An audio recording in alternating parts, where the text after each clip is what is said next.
முதல் நாள் வந்து மக்களவையில் நிதி அமைச்சர் வந்து தாக்கல் செய்வார்.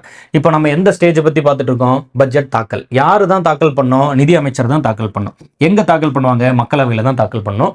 இது எல்லாமே ரொம்ப ரொம்ப முக்கியம். மாநிலங்களவையில போய் தாக்கல் பண்ண முடியுமா? இல்ல. ஸோ அப்போ அதனால மக்களவையில் நிதி அமைச்சர் தாக்கல் பண்ணுவாங்க. இதற்கு என்ன பேர் வைக்கிறோம் அப்படின்னா பட்ஜெட் ஸ்பீச் அப்படின்னு பேர். பட்ஜெட் உரையாடல். பட்ஜெட் உரையாடல். இந்த பட்ஜெட் உரையாடல் அப்படிங்கிறது 2 பகுதியை வச்சுக்கிறோம். 2ஆம் பகுதியில் வரி விதிப்பு பத்தி பேசுறாங்க. அதே முதல் பகுதியில் நாட்டின் பொதுவான பொருளாதார நிலை பத்தி பேசுறாங்க. இந்த பட்ஜெட் ஸ்பீச்சை 2ஆ பிரிச்சுக்கிறோம். First point presentation of the budget. பட்ஜெட்டை வந்து தாக்கல் பண்ணுறதை பற்றி படிக்கிறோம். 2017 இருந்து பிப்ரவரி கடைசி வாரத்தில் தாக்கல் பண்ணுறதுக்கு பதிலாக வாரமே தாக்கல் பண்ண ஆரம்பிச்சிட்டாங்கன்னு படித்தோம். ஏன்னா எல்லா துறைக்கும் போய் பணம் சேர்றதுக்கு லேட் ஆயிரும். அதனால முன்னாடி எல்லாம் என்ன பண்ணுவோம் அப்படின்னா ஓட்டான் அக்கௌண்ட்னு சொல்லி பணத்தை முன்கூட்டியே எடுப்போம். அப்படி இல்லாமல் இப்போ வந்து முதல்ல பட்ஜெட்டை தாக்கல் பண்ணி சீக்கிரமாக பணம் போய் சேர்ற மாதிரி பண்ணுறாங்கன்னு சொல்லியிருந்தோம்.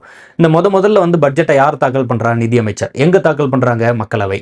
அவங்க அந்த முதல்ல வந்து பட்ஜெட்டை தாக்கல் பண்ணும்போது ஒரு வருஷத்துக்கான பணத்தை பற்றி பேசும்போது பட்ஜெட்டை தாக்கல் பண்ணும்போது அந்த ஃபர்ஸ்ட் டே பிரசன்டேஷனுக்கு என்ன பேர் வைக்கிறோம்? பட்ஜெட் ஸ்பீச் அப்படின்னு பேரு. அப்படின்னா பட்ஜெட் உரையாடல் அப்படின்னு பேர். இந்த பட்ஜெட் உரையாடல் மொத்தம் 2 பகுதியாக பிரிக்கலாம். அதில் முதல் பகுதி வந்து ஃபர்ஸ்ட் நாட்டின் பொதுவான பொருளாதார நிலை. நம்ம வந்து என்ன மாதிரியான ஒரு எக்கனாமியாக இருக்கும், உலக அளவில் நம்மளோட இம்பார்ட்டன்ஸ் வந்து எந்த மாதிரி இருக்குது அப்படின்னு நாட்டின் பொதுவான பொருளாதார நிலை பற்றி பேசுகிறாங்க. 2வது பகுதியில் வரி விதிப்பு, டாக்ஸேஷன் பற்றி பேசுகிறாங்க. பட்ஜெட்டில் ரொம்ப முக்கியமாக நம்ம எதை பார்க்குறோம்? இதை தான் பார்க்குறோம். எங்கெங்கெல்லாம் சலுகை கொடுக்குறாங்க, யார் யாருக்கெல்லாம் வந்து புதுசாக ஸ்கீம்ஸ் வந்து அறிவிக்கிறாங்க, எங்கெல்லாம் வரி உயருது, எங்கெல்லாம் குறையுது, இந்த மாதிரி தான் பார்ப்போம். இதெல்லாம் ரொம்ப முக்கியம்.